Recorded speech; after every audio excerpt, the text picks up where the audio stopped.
welcome to the show, Tanya. Hi, thank you so much for having me, JD. Of course. So we met in Swift Steps, right? Okay. How long have you been part of Swift Steps? Not very long. I found it pretty recently, so it seems like a really cool community. Yeah, it is. Yeah. Jules. It's funny. Jules, who started it, Julianne. Um, she was on the second episode of this show. Oh, And her and I go way back because um, I have another podcast about addiction and recovery that she's been on a couple times. We're both from the same area of Philadelphia area, and I've been on her. She had a podcast with her mom called "How I Met Your Sober Mother," oh, how cool! and I love the show "How I Met Your Mother." So I was like, I got to do that podcast, and that's how we became friends. And now we just do each other's stuff all the time. So it's fine to see you there. So where are you from, Tanya? I'm from New Jersey, so not very far from you in Oh, the okay, well central that's part of the state. Yep. where. In the central part, so like Okay, around the Princeton area. yeah, yep. No, Yeah. I grew up. When I say Philadelphia, nobody really knows it, but I grew up right outside of Camden, in Okay. in, in New Jersey. I always say Philadelphia because no one knows my area unless like you've been to New Jersey. I know. You know how it is in New Jersey. Yep. There's a million little small towns. hmm Um, so that's cool. You grew up there your whole entire life? Yeah. Born and raised, never left. Yep. Wow. Yeah. Yeah, I've definitely left. I'm in Pennsylvania now. But I've lived in Massachusetts, Pennsylvania, North Carolina, um, California, all over. So you're born and raised in Jersey. And what is the peace we crave? Because that's part of your page.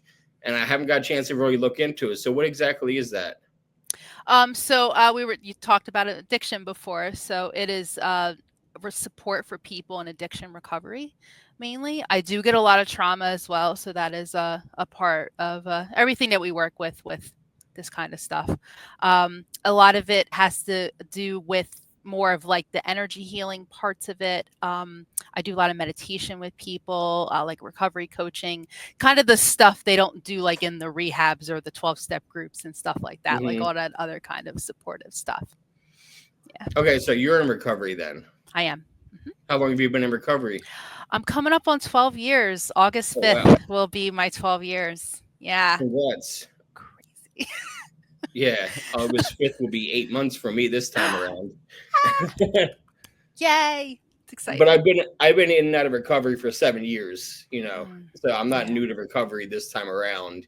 I've just had some trips over the last 7 years, some falls. Understood. Um, yeah, which happens to the best of us. What was your drug of choice? If you don't mind me asking. Oh, no. Alcohol. Alcohol. Yeah. When were you in? I've talked to a lot of people that were like late bloomers that discovered alcohol later in life, but like me, I discovered alcohol at 11. So I've been an alcoholic since I was 12. When did you like get into drinking? So I can go into the whole thing if you don't We'll mind. bounce around. Yeah, of Okay, course. sounds good. So it's funny. So I often tell people I don't remember my first drink because there's a photo of me as a 4-month-old baby. My father's holding me in his arms, and he had my bottle, and it had beer in it, and I was told that I drank it. So I don't know my first drink. I just know that whenever there was a holiday or something when I was young and they give you the little sherry glasses and I'm like, oh, I can drink. And then I would look forward to the holiday. I didn't care for the presents. Like I wanted the alcohol. Mm, And then when I got older, got into high school, it was when I could get my hands on it. Not very often, but I did. And really when I went away to college, that's really what did it. I was free and I could kind of, I was, I went down very fast. Like at the age of 18, I almost failed out of school. I'm like a straight A B kind of a student. I don't do that kind of stuff. And I was like failing out of school. It hit me yeah, fast and hard. And I kept on drinking for another 11 years. yeah, So, and that'll do that to you too because especially if like, I find the people that really get into drinking after high school are the ones that really affected by it. Because like me, being a daily drinker at 12, I've acclimated myself all through school, middle school and high school. By the time I got to college age, I was a pro being able to handle, how should I say, being a functioning alcoholic. By the time I get into the college age, I'm a functioning alcoholic already. I've already had to wake up and go to school every day from my parents making me go to school. So it was nothing, going to work every day, just being an alcoholic. I was born into that, not born into it, because my parents weren't alcoholics, but I acclimated myself into that role really easily, assimilated myself into that role.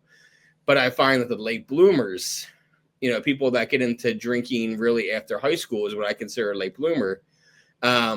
They're the ones that really stumble, because it's almost like that the reins have been let loose, and you don't know how to do anything but just one or the other. Either you study really hard or you party really hard, but you can't figure out the balance to do both. That's right. Is that how you felt too? Yeah, it's exactly.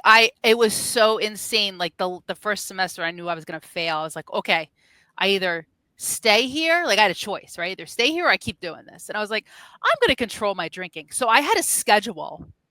I would drink on certain days of the week, certain times, this class, that class. It was absolute insanity. And I don't know. And every once in a while, there was those times when I never knew what was going to happen. Pissed somebody off, ended up somewhere doing something. I was a binge drinker and blackout drinker from the start, for sure. Even those little bits in high school that I had. Yeah, I definitely was always, I always drank more than everybody else. I was always, I was drinking the guys under the table at the party. That was me. And it was just, I sometimes don't understand how I graduated, but somehow I did. Well, let's rewind back, because you did mention being a baby and drinking. Do you have any siblings?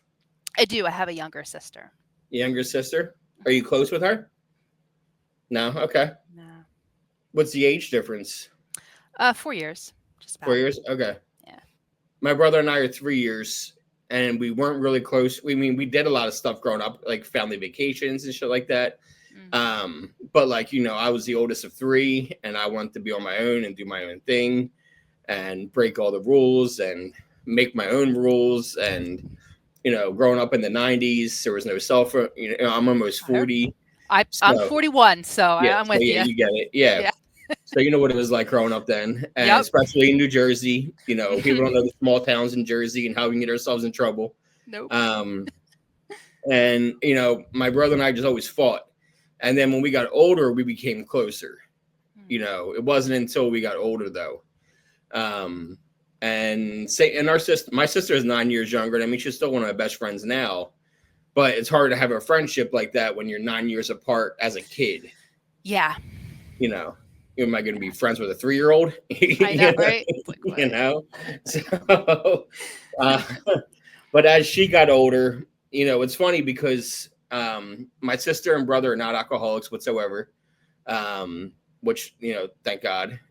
Parents, not my dad never really, he passed away 2 years ago, but never really an alcoholic at all. Same with my mom. She's, she'll know how to have a drink or two, but she's nowhere near an alcoholic. And when I first went to rehab, in 2018, it was mostly for opiates. Okay. That was my drug of choice for the last 10 years towards the end of my, run. And I came home and I was like, from rehab, I'm done drinking too. And I'm an alcoholic. I'm not just an addict, and did the work and looked into it. And my brother's like, well, I can outdrink you. Does that make me an alcoholic?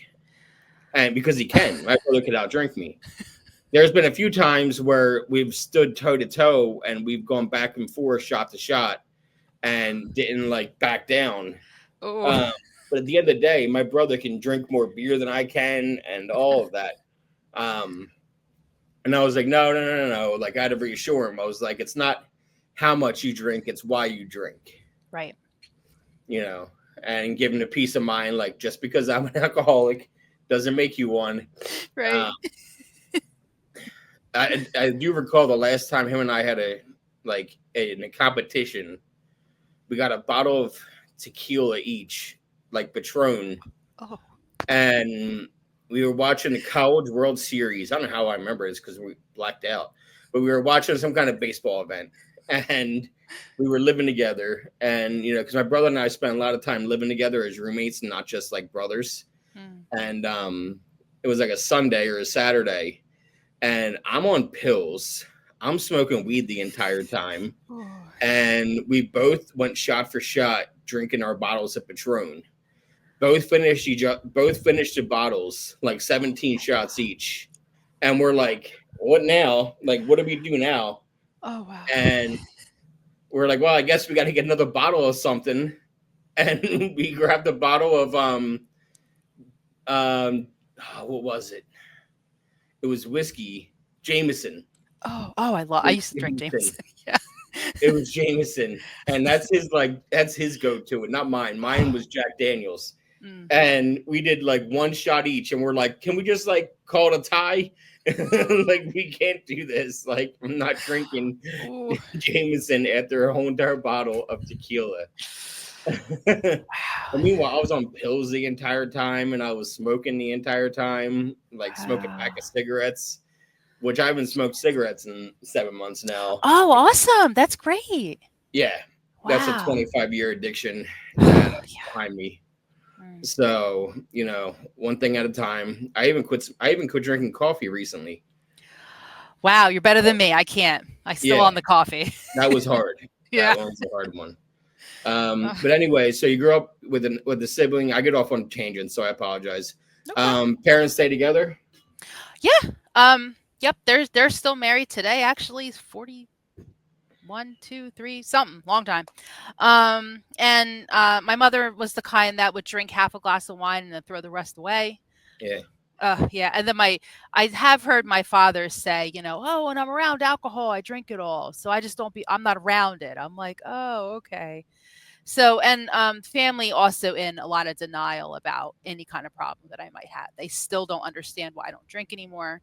They still don't understand why I have to like do stuff and like, it's not very supported at all. And a lot of people in my family are like that. When they don't understand something, they kind of just, okay, well, you do that. I don't know what that is, but we're not going to talk about it. And Yeah. that's it. So, yeah. So it kind of makes sense that, just how it goes with them. So So, do you have a big extended family, or are you a smaller family? we're pretty small. We had my grandmother used to tell me stories about how like so many people in the family disowned us, and I was like, I didn't do anything. I was like a kid. I'm like, what happened? I don't even know. This family tree projects in school. You're like, oh Yeah. wow, like what happened? So yeah, we were always just very small, and it's gotten smaller and smaller over the years. And my husband, I got married. I'm coming up on 20 years of marriage, which is absolute insanity. I know. I was 21 when I got married. I was, and I don't have 21 years of sobriety. So No, we'll get there. yeah, we Yeah. will. But he has a huge family, so it was like, what is going on here? Yeah. I can't. Like, he's from South Jersey, big Italian family. Like, what is happening? Can't deal with Mhm. this. So, so I do know what it's like to have a bigger family because I married into one. So Yeah. yeah. Now, so it sounds like you're really the only addict, or at least the only one that's like outwardly living a life of abstinence or recovery. Yeah. Yeah, in the immediate family that I'm aware Yeah. of. There may be others, but I probably just don't know who they are. Yeah. How isolating is that for you? Like when you first got like sober, like 12 years ago. That I don't know about you, but I really found out who my friends were because I apparently didn't have a lot of friends because all Yeah. they wanted to do was drink with me. So when I stopped, they were like, "Oh, we don't want to hang out with you anymore." I'm like, "Really? You only hung out with me because of that? Really? Wow. Okay, bye." So yeah, I found it very, very isolating. And I feel people don't really talk about that a lot. They're just like, "Oh, go to rehab and get support and blah blah blah." And I'm like, not everybody. I never went to rehab. I never did. I just rolled into 12 step one day, like off the Mhm. street. That's what they dealt with. Yep. um, yeah, and I don't know. I did find it, except for like the people in the rooms I went to, like in the different groups, like that was not isolating. But in my personal life, yeah, it became very very difficult, and people were confused. The ones that did stick around were confused, and it just, yeah, it can, that's a really good word for it. When you don't have a lot of support. I did have support from my husband, luckily, and his family knows and is very supportive, to an extent. Some of them don't Yeah. get it either, but so I did Yeah. have some. Yeah. Yeah. And I wish I knew 12 steps. It's not that I didn't know that 12 steps existed um, when I first got clean from opiates, Mm. because of how much it did for me once I, like, but I feel like for where I was so far gone with opiates that, like, I needed the rehab first. Absolutely. My rehab tricked me into the 12 steps. They do that. You know what I mean? Yeah. Like, I remember flying out of Philly, going to Los Angeles. It was my choice to go to rehab. It was completely my choice. Nice. No, nobody begged me to go. They did beg me to go for years, and I kept saying no. But finally, it was my choice to go. And I remember talking to somebody while I was like waiting for my flight, and I was like, I'm gonna go there. I'm gonna get cleaned up, and I'm still gonna smoke weed, and I'm still gonna do this, still gonna drink, and I'm just gonna quit doing pills, and definitely not going to meetings. That's for sure. And and the rehab in LA was like in a house. It wasn't like in a Oh. facility. It was in like a large house, and that held like 30 people in it, like a Mm. ton of different rooms. And the only time you left the house is to go to an outside meeting. So they would take you to an outside meeting twice a day. So Wow. you want to like get out of the house and feel like you're part of like a group again. So next thing you know, I'm like, well, I want to go to like where they're going. Right. And next thing you know, you're in a meeting. And at first I'm like sitting in a meeting, and then I'm in a bunch of speaker meetings, and I heard a speaker, telling my story from the podium. Oh, wow. And I was like, and that's when like it all clicked and it all set in. And I was there because I was bought into the program and wanted to be there, wanted to quit drinking, wanted to do all the right things, wanted to follow suggestions, all everything that you hear about once it finally clicks at a 12-step program. Mm. And I'm glad that it went that way because, like I said, I've had my relapses in the last 7 years. Most recently, November of last year, when with prescription medication with Xanax, and Oh. ended up overdosing. Oh, And my but I knew what to do, which God. was to get right back into NA again. Mhm.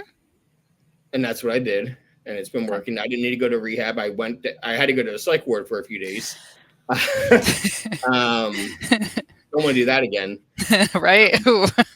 But, I knew when I got home what to do was to get back right into my program work again and get right Yeah. back into NA, be of service, and, find a home group or two. And, so that's what I do. I have NA tonight. I have my Good. business meeting after that. Yep. So, I mean, all my NA is done on Zoom because Okay. I live in the middle of nowhere where there's no active NA where I live. Oh, oh, that stinks. Just AA, which I Oh. don't mind. Which I did all my steps through AA before, but I haven't drank in 5.5 years. Mm, My problem right now isn't alcohol; it's drugs. mm. And in AA, I can't talk about my I problem with drugs. You know, I know. so and I have to relate it to alcohol the entire time. And at least when I'm in NA, I can talk about alcohol if I want to, or I can talk about drugs. So I changed up, and now I just do NA. So anyway, you're up in Jersey, with parents still together, so no trauma yet. Did you have to Oh, face no, it? no. Okay, yeah, There tell was me. trauma from start. I Okay, didn't just pick up a bottle and start, chugging it when I'm 18 for no reason. Um, so, I my yeah. Oh, where do I start with this? So I'll start with my first memory. So I don't remember my first drink, right? But my first memory. So I'm 4 years old. and I am in the house that my parents' first house that they bought after they got married had me in '83, um, and then we had to move because my mom was pregnant with my sister. So this would have been what, '87? Yeah, '87, something like that. My first memory is me being at the front door going, oh my gosh, the moving truck is in here. We're not going to move. This is so, what are we not going to be able to do it today? I'm so nervous. Like, and I was a ball of anxiety at 4. At 4. That is a learned behavior. There is no way a 4-year-old should be nervous about a moving truck not coming. And it came, I'm sure it did. But that's my very first memory as being an anxious little child. And I always tell people I run anxious. I not on the depressive side, like some days they talk about in 12 step, they talk about being on the depressive side or whatever. Yeah. I was always on the anxious side, always like go, go, go, mind racing, like all that kind of stuff. And it's because it's what I grew up with. My mother was very anxious. She was abused by my grandfather for a long, long time. Lot of trauma there, and not resolved. So it that I don't know if you talk about generational stuff on this thing, Yeah, but yeah, of like, course. Yeah. yeah, there's definitely generations of trauma in my families. I think particularly with women. A lot of my energy healing work, I feel that to be true. So, um, I think I'm the they say there's the one person in the family that steps out and wants to heal.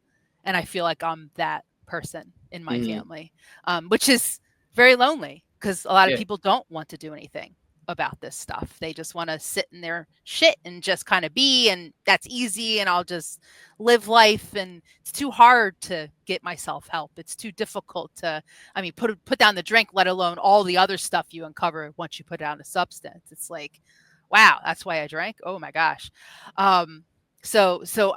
It began very early on with that kind of stuff, and it just progressed into like my parents are very uh I don't know if they have social anxiety. I don't know what it is, but they're very introverted. Extremely. I'm very introverted. Believe it or not, I am. And I didn't have a lot of people around. We didn't have people coming to the house. We didn't have like, like I said, it was a small family as it was. So there was family functions for holidays and things like that. But there wasn't parties every weekend, or there wasn't like, we're gonna go to this house and do this and you bring your friends. There was nothing like that. So I didn't know how to actually be very social with people. I didn't really learn a lot of that. We went to church. My mom would bring us to church, so I had some kind of socialization in that way, which was okay, but it wasn't great because then they pushed the stuff. Sorry if anybody doesn't like to hear that, but they kind of push stuff, and I'm like, ugh. And then I just remember, I don't I think the teasing and the what they call now bullying, right? Back then they were just like, "Oh, you're getting picked on, just deal with it." Teased. No, I Yeah. was getting severely bullied at the age of like 7 or 8, more like 7, and I literally thought about ending my life at the age of 7. I had plans to do it. Like I had actual plans. Um which is really, it's so like freaky to think about now because I'm like, I would never do that now. But then I just was like, I can't do this anymore. Like between stuff at home with my mother and whatever behavior was going to show up, my parents fighting because my dad would go to the bar sometimes and come home not in a good way. So I don't know what that was about. And then going to school and just getting harassed by other classmates. I had a teacher call me stupid one time, which was very traumatic, in front of the class and everybody. So all through elementary school, that was Tanya's stupid thing came up a lot. And I'm also, I feel like I'm jumping around now, but I feel like I'm also a very like a highly sensitive person. I'm very, very, very sensitive. So I took all these things in, and I took them in, and I took them in, and I took them in. So that leaves a lovely mix for wanting to numb out with alcohol, and also being this extremely angry person when I actually did put the substance down and I didn't know what to do with my feelings. Didn't even know what feelings were. I didn't know how to name them. I was so, for someone who got through college. I also have a master's degree, by the way. Crazy, right? I'm very successful in career. This Peace You Crave is kind of like a side thing I started to help people in recovery. But like, there's that part of me, and then there's this other part of me that's a freaking mess. And it's like, how do those two people coexist for so long? They can't. Ultimately, you have to do something. Ultimately, you're going to crash and burn, which I almost did. Hmm. Or you have this turning point like I did, and I rose up and did something about it, and I continue to do something about it. So what Um, was it at 7 that they were saying? um, it was. Do you remember? Oh, was it the Nancy Kerrigan and Tanya Harding thing? Was that around then? It sure was. Yeah, because people thought I was going to kill them because my Oh, name was Tanya. Yeah, your name was Tanya. yeah, Oh right. my And I don't god. ice skate. I don't even know where they got this from. I could never. I fell down. I tried to ice skate. I fell. I couldn't roller skate. Could hardly be on a bike. Like I'm so clumsy. But yeah, they all thought I was going to kill them. It was a little extreme. Were you the only Tanya? You had to have been the only I Tanya. was. I was. Oh my god. Yeah. Yeah, because I Yeah. was. I feel like that was early. Let's see. Tanya, not to bring back old memories. That's okay. Tanya Harding, There was a year. movie, and I was like, oh crap. Okay, you were. So this was when you were 11. This was when you were 11. Okay, so maybe I'm not remembering correctly, but I do Which is remember. fine. I was just curious because Yeah. 11's a rough age because that's around when I started getting bullied for my size. Yeah. Oh, I was also very tall. I was always the tallest girl, so I Oh, got okay. bullied for that too. Yeah, Yeah. that'll happen because Hmm. boys are intimidated by, somebody that's taller than them, Yep. and that makes sense. But yeah, I remember. For me, it was that's around like fourth or fifth grade is when we started getting changed for gym, Oh. and which is hard for a big kid to take in when a lot of so Yeah. that's when I started fighting. That's when I started drinking Oh, wow. all the time. Mm. So yeah, I escaped in alcohol at an early age, and then I discovered weed and cigarettes when I was 13. So I used that too when I was 13. Um, Now, did you have anything else popping up while you were in school, like going through school besides the bullying Um, or teasing, whatever we want to call it, yeah, bullying? I mean, Teasing? I call it bullying now because that's Yeah, that's what it's known as. But then it was just you're getting picked on, deal with it. yeah, I try to go to teachers about it. Um, I remember it got so bad. It was like sixth and seventh grade actually. Remember, I had like homeroom and you had to yeah, sit. I know I had assigned seats. I don't know about you, but I had like assigned seats. yeah. You had to sit in a seat. So I got sat next to this kid who would just say like the most awful, mean things to me every morning, every day for 2 years. Like it was horrible. The worst thing he ever said to me that I can remember because I my mind has obviously blocked a lot of it out. The worst thing he ever said is, "Wow, I don't know why your mom would have somebody like you. She should have aborted you. Why did she have you?" And I'm like, "Why would you say that to somebody? Like, what is wrong with you, kid?" Like he was just horrible. Um, You remember the kid? I do. I remember his face. I remember his Mm, face very clearly, and I remember the people around me being very silent because they didn't want it to happen to them. yeah, Yeah. And then at one point, and also, I just I don't I recall also when I was in middle school, like on the bus, people were also just all the time, just no one would leave me alone. It was like they were just all trying. It seems like they were all just trying to egg me on all the time. So I just stopped speaking, and people thought I was mute at one point because I wasn't talking. Because I figured if I didn't talk, then you couldn't use it against me. Um, and at one point with that kid, I don't remember if it was sixth grade or seventh grade because it was the same homeroom, same teacher, same setup for the 2 years. And I remember going up to the teacher at one point and saying, "Can I move my seat?" And she just looked at me. She said, "No, they're alphabetical." And I went, "Oh, okay." So I turned around and sat back down, and he goes, "Ha ha, you can't get away from me, ha ha." I'm like, "Oh my god, like what the heck?" Like nowadays, that would never happen. Like there would have been a no, whole no. intervention. I remember what happened in seventh grade when I was 7. Now I remember it comes back. Um, Hmm? I was having so much. My mom was going through whatever she was going through at home, and I think I was starting to write words backwards. So that would be called dyslexia today. Yeah, But instead, I was being called stupid by teachers. So I think the kids were making fun of me about that. I don't think I had dyslexia. I think I was just like a mess. And I didn't know how to deal with anything. And unfortunately, it's hard to explain a lot of this stuff because I'm sure there's a lot of people listening to this know, your brain blocks out so many things. It's like it's hard to recall stuff. I try my best, but some, your memories can only be so good sometimes because your brain's trying to protect you so much. So it's hard sometimes to No, keep it it's all just straight. yeah, Yeah. it's the truth. I mean, I had trauma from like early teens that I shoved down for so long that I forgot all about until like 6 months Yeah. ago. Mm. You know, Mhm. 25 years later, Oof. it shows up, Oof.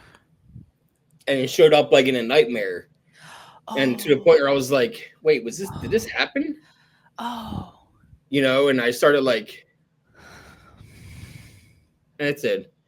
But yeah, it's crazy what your mind does sometimes to protect yourself from yourself. Yeah. You know, and Yeah. obviously you weren't stupid. I mean, what did you have a master's degree in? I have a master's degree in environmental science from an Ivy League school. So I'm not stupid at all. No. No. Do you think your drive in school to like do well in school? What I must said do good, and you would have corrected me. To do well in school, to do well in school was because of like the bullying. I think it was something I could control. So as people with trauma know, like, I want to control what I can. And I could control my grades because I could study and I could try to be, and when a teacher called me stupid, I was like, you are never ever going to call me that again. And I think I got straight A's the rest of that time. I don't even know. I was so neurotic about people thinking I was stupid or not perfect or perfectionism. I'm definitely recovering from perfectionism, like 100%. Because if I got an A minus, my mom would be like, why didn't you get an A? And if I got an A, she'd be like, why don't you get an A plus? And this is the woman who had a C average when she graduated high school. Yet I have to be this grand person. And I'm like, what? There was like this weird pressure. And I don't know where it came from. I remember my dad one time saying to me, you're supposed to succeed. I don't know about your sister, but you're supposed to be the one that's successful. And I'm like, what? Why? Why me?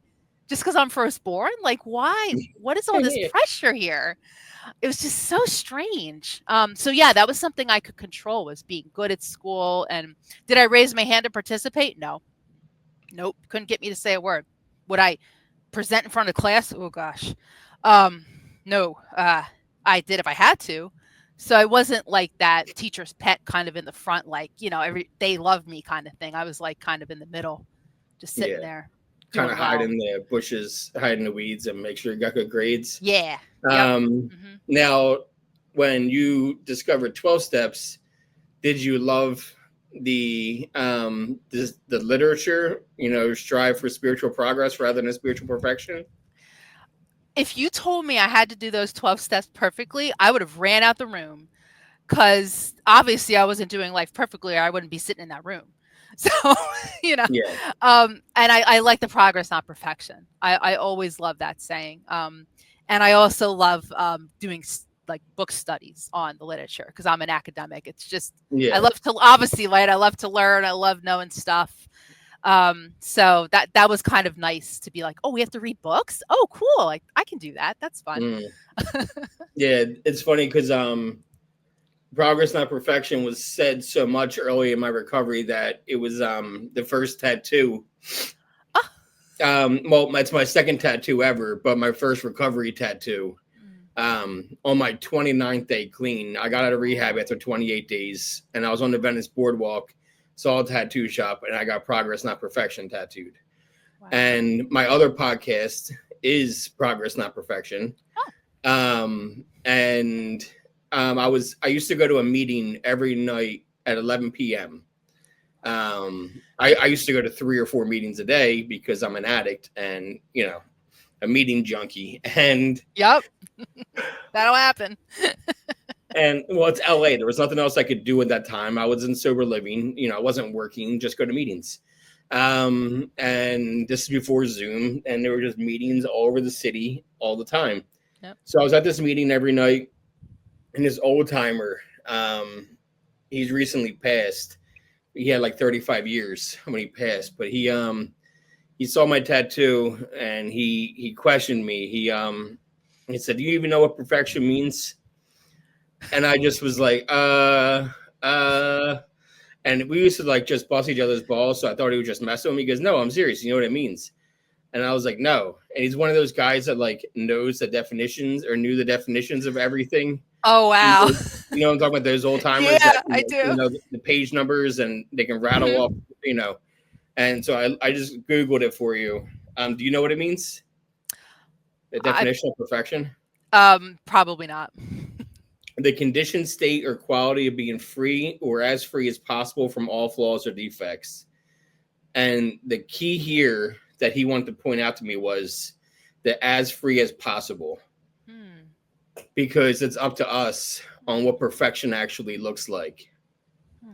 It's almost like perfection is perception, because what's perfect to you might not be perfect to me, and vice versa. So it's kind of up to us to choose what it actually is our imperfection. Hmm. So I thought that was, I was like, so it doesn't mean anything. He's like, no, it does. I'm just saying you don't know the definition. I'm like, all right, whatever, dude. Like, I know. um, Uh, he was a great guy though. He texted me on Christmas and on all holidays up until he passed. Like, hey, you know, Happy New Year or Merry Christmas, or you know, and we used to always get each other's names wrong on purpose. And you know, my name's the easiest name in the world to get, and he would always call me by the wrong name on purpose. And you know, so I started doing it to him. And every time he texted me, he always used a different name whenever he texted me. Um, so yeah, he is a good aw. guy. So all right, your school, you know, you're a very anxious kid, and you were bullied and kind of reclusive. Mhm. And how was that when you have a lot of friends, or did you like kind of keep a close knit group, or It's very, very, and actually working on that in therapy now. It's really hard for me to connect with people. Um, I think that's why I like drinking so much because I felt like I could just be a social butterfly and everybody kind of seemed to like me. It was very, very hard for me to connect with people. I would have like friends here and there, but they always seem to move away. So I also had this really weird abandonment thing. Like, oh, I gotta make a friend. Oh, they're just gonna move. Oh, they're probably gonna go away. Oh, they went away. Okay. And it seemed like it went like that. Yeah. Um, and then people I thought like I don't know about you, but like you go through middle school and then elementary school, middle school, and high school, like almost with the same people. yeah, They're like, "Hey, remember that thing you did when you were 7?" I'm like, "No, what are you talking about?" yeah. And it just like they instead of like I don't know, we didn't get closer. We kind of all drifted apart in a sense. There was a few people I think they had similar problems to me though, where they couldn't connect very well. So we were like around each other, but I never really felt very close to people. How A big of lot a of class did you graduate with? Do you remember? 362, Okay, and I was like in the top 20 or something. we had like 180. You know, we were Yeah. a very smaller 2-3 square mile radius of an area of people that went to school. Um, but we did have schools in our area that had like 800 to 1,000 per class. Mm, It's just that our area was smaller. It's still a very populated area, you know, where I lived. Just that you know we lived in a very more a lot of high schools in our area, mm, so we were all split up a lot. We weren't a regional school area. mm, Um, but yeah, same thing. You know, grew up all going to the same first through third together, yeah. fourth through eighth, ninth through 12th, and everyone knew everything that happened with you 8 years ago, and they're still talking about it. And you know, I did get away from it for a year. I tried. My mom begged me to go to a Catholic school, a Oh, private school for freshman year, oh where she gosh. went, Wow. and so I tried that for freshman year, and I didn't mind it. You know, I fit in. I'm a social person, so you know, and I'm a drinker, so I could go to parties and make friends. I played football, you know, Mm, so you know what I mean. I played baseball, mm, so I made friends, but it wasn't the same. You know, it was what I was used to, and you know, I got done, and I was like, all right, well, I did that. I'm going back to public school, like that. And my dad's like, well, saves me a lot of money. Yeah, you know. seriously. Yeah. So I went back to public school. Mm. The biggest thing from my freshman year in high school is my first day of high school, freshman year, was September 11th, 2001. That That was was, my second day of college. yes, that was my first day of high school. Wow. Yep. Yeah, some people listening to this don't know that and they weren't alive then. Yeah. It's Yeah. that It's weird. was something that like you don't forget. No. And especially when you're from our area of New Yeah. Jersey Hmm. and you're in the middle of everything Hmm. between DC and Pennsylvania and New York, Yeah. like, and especially you're closer to, New York, and you're also closer to, everyone was worried about the, what the hell are they called in New Jersey? The, not the petroleum, like I'm blanking on the name. But Yeah, New Jersey has like the what? I'm not following what you're saying. Sorry. No, Yeah, it not doesn't sure. matter. But yeah, I mean, North Jersey was under like people were worried about Jersey in general, Yeah. and I was right outside of Philly, and Hmm. you're not far from the city, Hmm. and it's just it was a wild time Yeah. to say the least. A wild time. Where'd you go to school at college? Because I went now to we're in Stock college. I went to Stockton, so I was down near Atlantic City. So Okay. so at that time I wasn't where I am now. So Yeah. I was a little farther away. But I had friends who were like in college. I say I have friends. I feel like they were more like acquaintances. But remember AOL Instant Messenger? You remember I that? remember. I Yep. remember. So we were on AOL Instant Messenger and someone was like he went to Stevens and he was like, I just saw the one tower fall down out of my dorm room. Like his dorm room window. I'm like, oh my God, like what is happening? Um, so because like after high school we kind of did talk a little bit, but then everybody kind of split off. Yeah, So because at that time it was AIM. That's how you kept in I know. contact, was AIM. Yeah. Yep. So no, I remember. Um, and Stockton's not far from where I grew up because I grew up 45 minutes from Atlantic City. Okay. I grew up right off the Atlantic City Expressway. Mm, okay. Like the expressway ended right by my town. Okay. So I know where it ends. Yeah. yeah. Yep. Did you go to grad school there too? No, I went to Johns Hopkins University. Oh wow. So you are Yeah. pretty smart. Yeah. So you did leave Jersey. I did. I went online. Okay. All right. Yep. Well, Yeah, that's when online schools were kind of new. So yeah. So your drinking picked up when you were in South Jersey, basically. yeah. I Yep. can relate. Hmm. And this was the early 2000s, Hmm. and it was still rather easy to get alcohol as a teenager. Yeah. Yeah. There was a bar around the corner from they're not it's not there anymore from the school. And they used to have a bar on campus that apparently would serve anybody years ago. And I was like real like in the like late 80s, early 90s. I'm like, wow, I Mhm. was in the wrong time frame here. But there was a bar around the corner that they would just be like, yeah, here you go, whatever, we don't care. So a lot of people got stuff from there. Yeah. Now, when did you meet your husband? Because you said you guys got married when you were 21. Yeah. Um, so my freshman year of college, I started getting involved in like the local college TV station. I don't know why. I'm a science major, no idea, but I want to do something different. So I do that. I'll insert myself in the groups as best I can. So I met a whole bunch of cool people. We were doing like stuff like this, and we were like doing like little radio shows, and it was cool. It was kind of fun. It was not my normal thing, so I had a good time with it. And I met all of my husband's friends, and they're talking about this guy. And I'm like, who's this guy? This guy sounds pretty cool. You guys are talking about this guy. Um, and I was actually dating somebody at the time. So I should back up a little bit, actually, because this is a trauma related thing. I was in an abusive relationship for 2 years with a man from the age of 17 to 19. So, end of my high school into my college. I mean, he did everything you could do to somebody besides hit them. So I'll just leave it at that.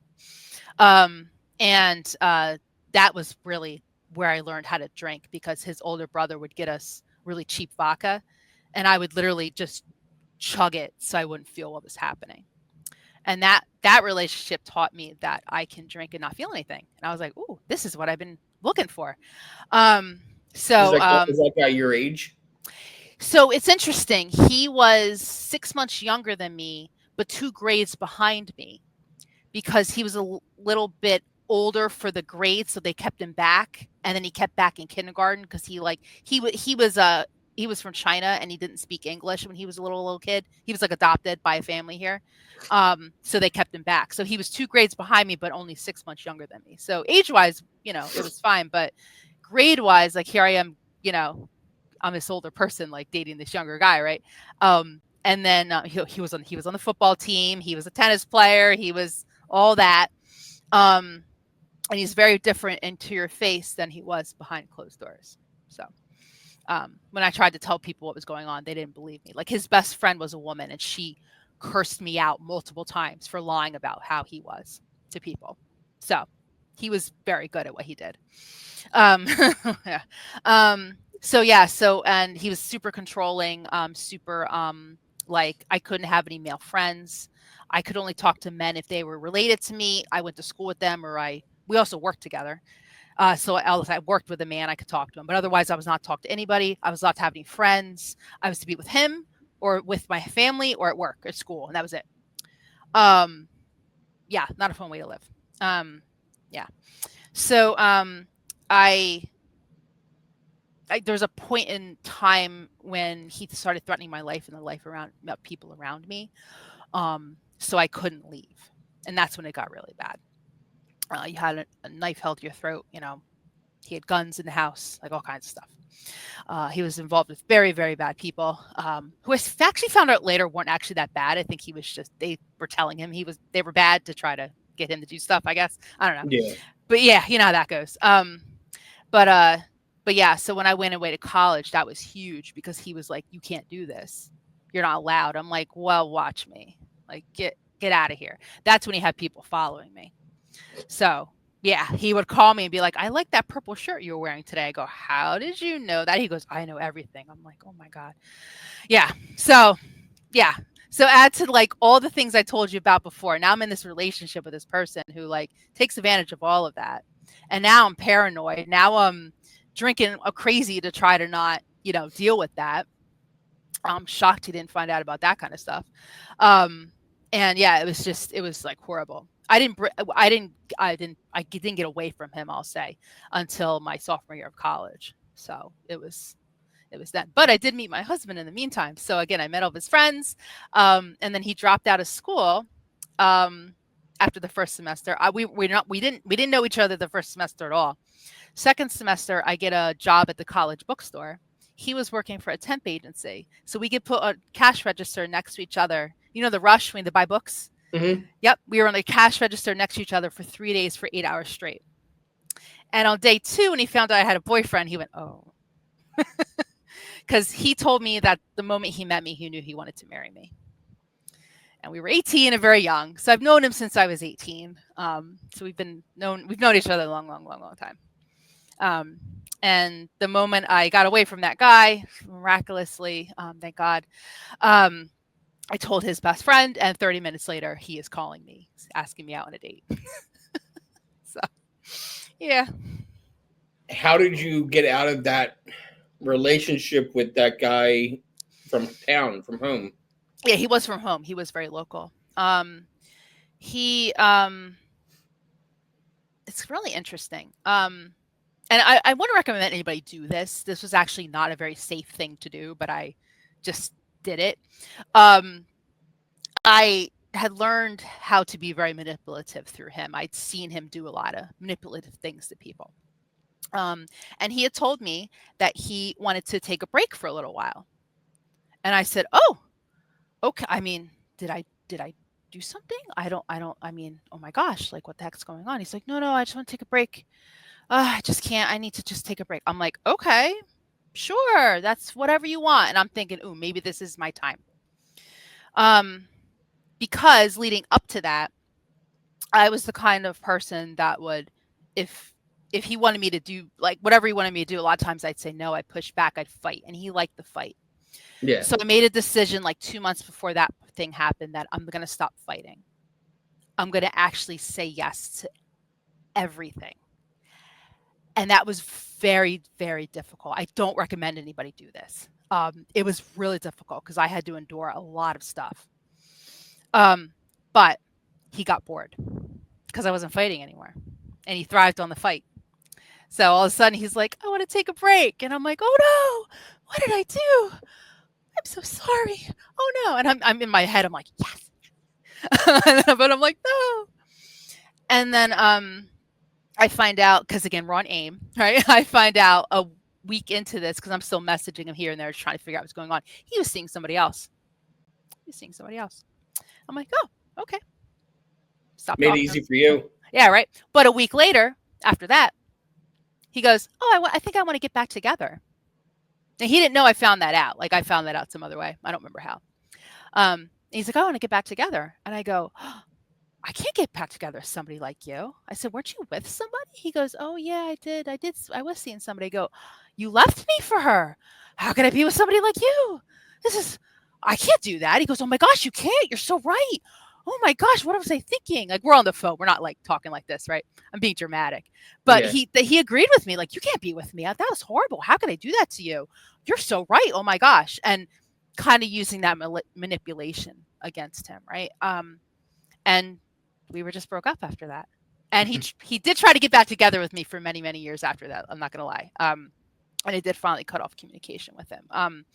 But yeah, I got away. I couldn't believe it. Like, and that is not a typical story, everybody. I've told that to my therapist and she's like, what? Seriously? I go, yes. Don't recommend that to anybody. I should have been calling authorities. I should have been doing a lot of other things. And I definitely did not do it the right way. But again, everyone told me with this guy to leave him. And I'm like, I'm not going to leave him. What are you talking about? Our relationship's perfect. What do you mean? I'll show you. And that's the worst thing I ever said was, I'll show you. Yeah, and this was also the early 2000s. Mm-hmm. You know, those kind of relationships in the early 2000s look a lot different than they do today. You know, that kind of relationship lived on AIM, not through text messaging. Yeah. You know, not through like phone calls with cords, like phones with cords. Yeah, this is before FaceTime, because that kind of controlling relationship in 2025 with social media. Yeah. Why did you like that person's picture? Yeah. You know, what did this tweet mean? You know, and stuff like that. And you know, what are you doing right now? Show me your location on your phone. Where are you? You know, FaceTime me right now. That kind of stuff. Like, it's a lot more dangerous to be in that kind of it's more dangerous than ever to be in that kind of relationship now. It's almost the ignorance is bliss, you know, 25 years ago, to where, like, you know, he didn't know the kind of, you know, control and manipulation he really could have had. You know, who knows, who's to say he doesn't, if he's married today, you know, what kind of control and manipulation he's using with the technology available today compared to what it was 25 years ago, when you were on a cordless phone, that you had to do dial-up internet, that, you know, you left away messages on AIM. You know, the worst thing you could have done was, what did that AOL away message mean? Who was that song lyric about? Those were questions. You know? Those were actual questions I was asked. Yes. Yep. And I believe that because, you know, I left lyrics as away messages. I did too. So, you know, I was an angsty pop punk emo teenager in the late 90s and early 2000s. I fully believe that. So, yeah, you know, it's scary. I was scared even from my sister, who graduated high school in 2014, you know, for what was, you know, out there then. You know, in that time it was like Facebook and Snapchat, you know, and were the biggest things, and text messaging. You know, FaceTime wasn't really even a thing then, you know, but like other things were, for like, you know, Skype was still newer when my sister was in high school, and it was scary for me as an older brother, knowing what guys. And luckily, my sister has been with her husband since they were seniors in high school, and he's like a brother to my brother and I. That's awesome. And we're very happy he's part of the family, because my brother and I are very protective over our sister.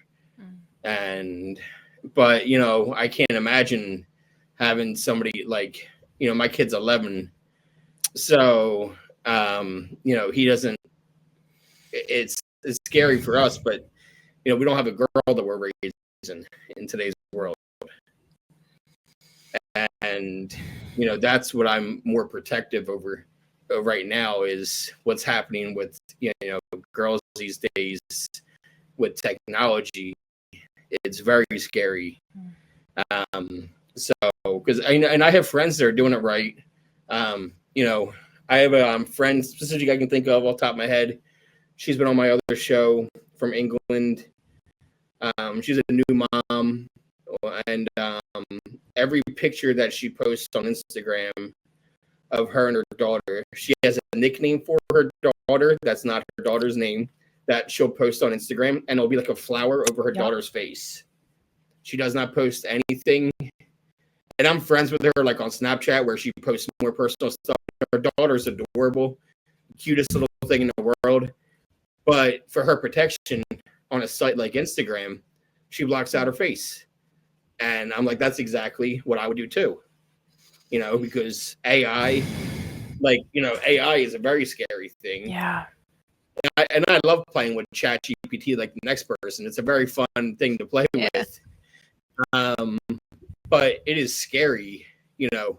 My best friend's like, I could have a master's degree if ChatGPT existed 15 years ago. Right? Oh my gosh. I can't imagine what I'd be doing, with ChatGPT, in addition, even I'd be printing out prescription pads and getting stuff like that. But so you meet your husband, he was out of school by then, you said? He got out of school? He dropped out. Mm-hmm. He dropped out. So he had his own place. That's why you guys got married at 21? Well, we were still 18 when we met, right? Yeah. So he was living with his father. I was living on campus. And I got away from that guy, right? We start dating. Way too soon. Should have waited. There are many should haves, but here we are. And yeah, we were just kind of like hanging out. He come to my dorm room.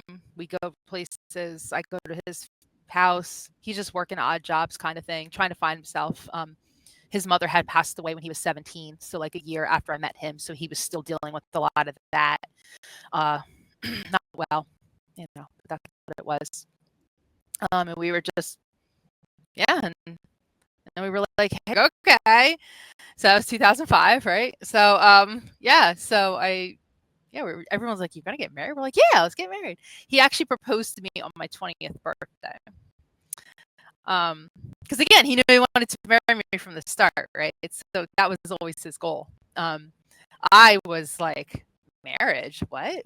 No. I was never that girl that was like, hey, let's get married. I want to have a family and babies. And I thought I'd just be alone my whole life. I never thought I'd be with anybody. Just at that point, I was just so damaged. I was so damaged. Like, I just never thought I could be anything to anybody, really. And he was damaged too. A lot of trauma, a lot of stuff, many things. So I think we kind of trauma bonded, because I know you know that term. So that was kind of helpful, because he kind of was like, wow, you understand. I go, yeah, and you understand okay. All right. So we didn't have to over explain things. We both just kind of knew what it was. And we also knew we don't want to talk about that yet. That's too much. Can't talk about that. And he would share certain things with me that he would not want me to repeat here at all. But very personal things that he wouldn't tell other people. Things that came out later, and his family is like, what are you talking about? I go, that's real. I don't know why you guys thought that wasn't, but that's real. A lot of stuff like that. He was called a liar for a long time for a lot of things. So his family loves me though, which is kind of cool. They were like, you changed him. I go, I did? Okay. Yeah, so they still talk about our wedding. It's almost 20 years. They're just like, "Your wedding was the best wedding ever." I'm like, "Oh, we were just 2 kids getting married, like, who knew what was gonna Yeah. happen?" Because I think at that time, the divorce rate for people that in that age group was like 80 or 85% or something. It was astronomical. And we're like, "We're gonna beat the odds. We're not gonna be like them." Um, and then we also made a decision very early on before we got married. We actually sat down like adults, which was strange. And we actually decided not to have kids. That was a conscious decision that we made not to have children. And I got my parents. My parents didn't care. His family was like, it took them years to like come to grips with it. They were very Big upset. Italian family. Yeah, Yeah. I yeah, mean, you like, got it. Very upset. yeah. Yeah, and then people, I don't know, people I worked with at the time were like very upset too. I don't know why everybody was upset with me, who weren't related to me. It's very strange. But people just couldn't wrap their head around doing that. I think now it's more accepted. It is. Um, yeah, but back like 20 years ago, people were like, "What do you mean you're not going to have kids? I don't understand that. Like, isn't that why get married then?" I'm like, well, it makes things easier if you're married illegally. It's really what it was. Next to kin, like, if something were to come up, like we can make decisions for each other. Same name, it's like Taxes. it's just health insurance. Yeah, taxes, like all that kind of stupid stuff, right? Yeah. Adult shit, right? But it just makes everything easier. So that's really honestly why we did. And he was really into like, I want to marry you. I want to make that commitment. I'm like, well, it took me a little bit, but yeah.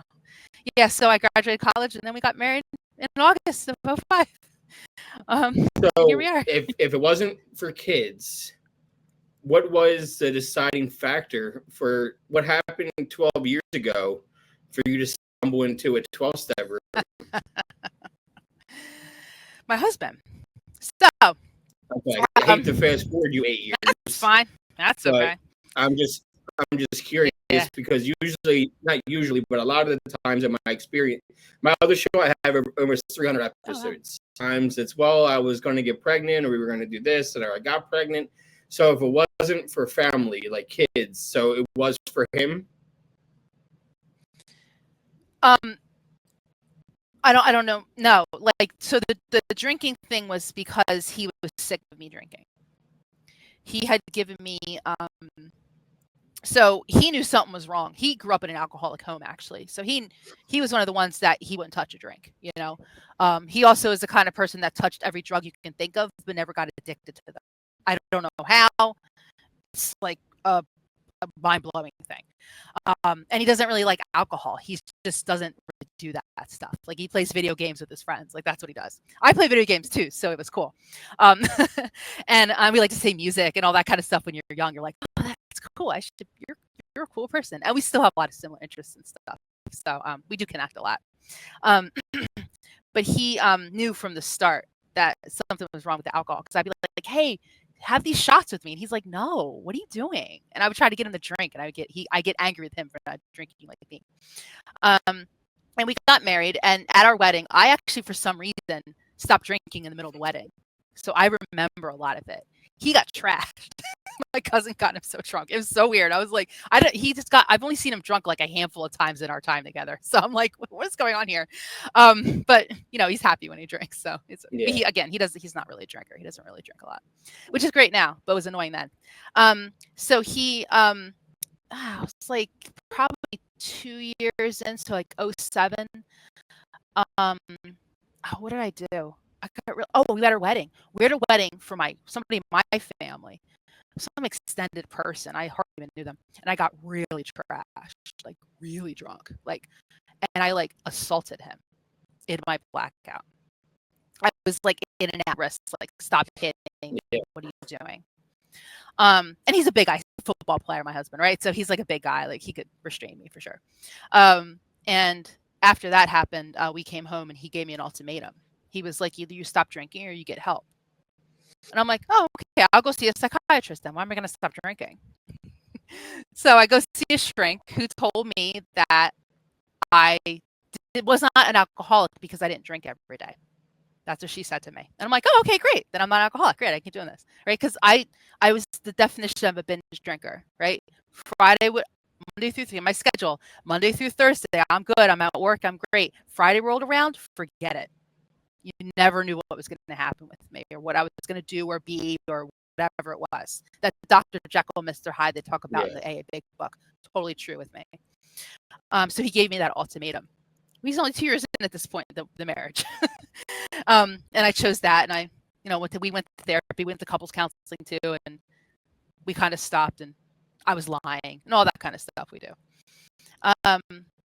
And I just kept, and those incidents kept happening. Where like I'd be fine for a while, and then I would black out and do something really stupid and upset him, or there'd be some financial consequence, or where's the car, or where's the something, always something.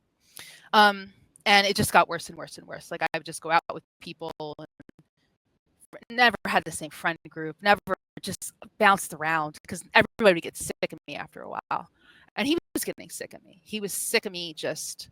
He never knew what was going to happen. And it was just kind of like that merry-go-round. And it wasn't until, and then I can fast forward to 2013, because that's when I went down the shore, right, Jersey Shore, right where Snooki's chair was. We went there that night with that same bar in Seaside Heights. I was with a friend who kind of thought something was wrong. I only known her for like maybe 2 years at that point. She's like, what's not right with you? And I'm the one that starts drinking at 1 o'clock. At this point, I was into those like IPAs and that really like ritzy beer. And I'm like, I'm so cool. Look at me with my craft beer. Next thing I know, we're leaving for the bars. And the next thing I know, I'm in a hospital. Don't remember the night. Don't remember anything. Apparently, I was so belligerent that the people I was with wanted to throw me in jail. My friend decided to throw me in somebody's car and get me to a hospital that was 20 minutes away. Where I apparently had a blood alcohol content of 0.330, which apparently is high, I was told. And I was also told I could die. When I came out of my blackout, the doctors were very scared, and then all of a sudden they calmed down because like, oh, she's back. She's not that way anymore. And they told me that, and that was kind of like I call it my fluorescent white light experience because the hospital lights were kind of bright. And I was like, whoa, the fluorescent, yeah. And I was meant to do something else. And I was like, that's a stupid thought. Why would I think that? And then at the same time, my husband was looking for a divorce lawyer. He was looking for a place to move. Like he was done with me. So at that point, it's either I do something about this, because now I feel like I actually had a consequence. I didn't really have any consequences before because I would drink at home. I'd be alone because they didn't put enough liquor in the drinks at the bar. They don't know how to make these things. I make them better. I'll make them at home. So I didn't really have a lot of consequence. Maybe I should have late for work here and there, like stuff like that. But he saw a lot of it. So he was the one that's affected by it the most. So he wasn't going to pick me up from the hospital that day. He luckily did. Thank God. And 6 days later, I rolled into an AA meeting. Well, literally off the street. Yeah. Yeah, I mean, and well, when you need it there, when you need it, it'll be there. As long as you go in there with an open mind and you take suggestions. Something made me do that. Is all I'll say. First time winner, never went back. Like, not yet. That's a not yet. It could definitely happen. I know. But I just was like a sponge because I desperately didn't want to die. And that's just the truth. But then that means I had to face all this other shit. Like, okay, now there's this other shit. Like, why were you drinking? Oh my gosh. When did you get into therapy? So I had a I had a sponsor, and I do have a sponsor. So my sponsor now has been with me a long, long time, almost over 10 years now. I've been for a long time. You should go to therapy. I'm like, nah, I don't need that. And then like a little while later, she keep asking. And then in year 5 of my sobriety, I was like, I think I need to do something here. And one of the old time ladies was like, yeah, honey, it's time. A lot of us go around this time. I go, what are you talking about? Okay, why do you tell me? I'm sitting here this whole time. Why didn't you tell me? There's just a lot of emotions were coming up, a lot of things. I developed a chronic pain condition as well because I my emotions will express physically as well. So I always had a lot of pain as a child and as an adult as well. Not so much anymore. So that was also happening, and I needed to do something because, I mean, I could easily go back to drinking if I wanted to numb out, right? So what's my choice here? Either I go back and I die, or I walk this path. So I just kept walking this path, and I just have been in therapy ever since then. On my second therapist now, I'm actually working with a trauma therapist who is like every trauma sort you can think of, and she works in a women's prison in Jersey full time. Like she's trying to start private practice kind of patient. So yeah, I've been with her for 2.5 years now. I just love her. So yeah, we talk about it in NA at least that, it's okay to seek outside help.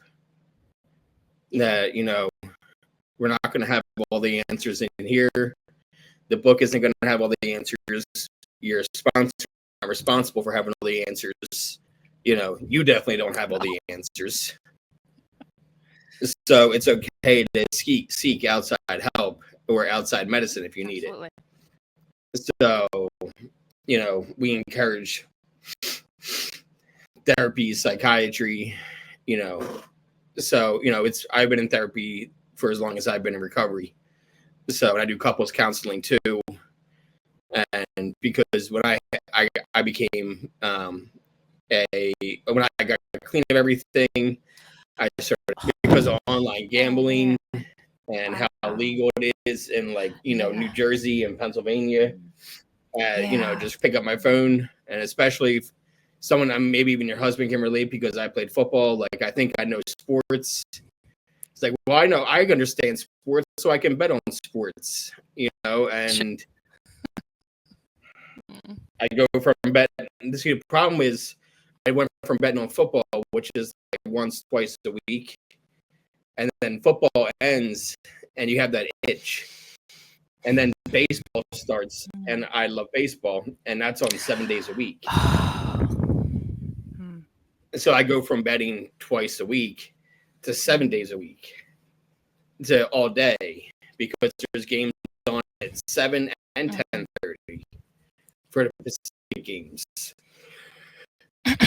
And excuse me, and it became a problem, and I knew what the answer was find GA meetings, and started attending GA meetings. And since there's no GA meetings where I live, because I figured if anyone can quit gambling, it's people in Las Vegas. There you go. And I have over a year without a bet now, and it got my wife and I into counseling, which was really good. When I got my relapse with Xanax, we were already in counseling, so the counselor already knew us very well. By the time I might have went into a couple sessions high, which I got berated for, but I deserved it. So when did you start the Peace with Crave? Why did you want to start that? And I also want to say we were in couples counseling. The last 2 years ish was our 4th time, and that really was where we actually were honest and we actually got a lot accomplished. Yeah, it works. So now we both see, right, when you're actually being honest and doing what you're supposed to do, right? Taking suggestions. Yeah, what? And then we also see individual counselors as well. So both I'm glad you do that too, because I've heard many horror stories from my therapist and our couples therapists are like, people don't do that. I go, why wouldn't you do that? We were so confused. So the Peace we Crave. So it's around that time when I had the chronic pain condition, and I was beginning to go to therapy and stuff like that.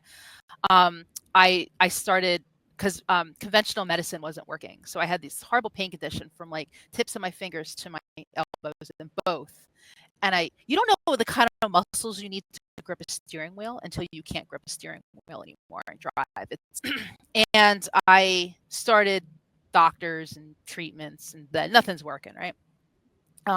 So I started seeking unconventional things. So like energy healing, I saw a shaman. I was doing all this stuff. And I found a chronic pain community that helped me a lot.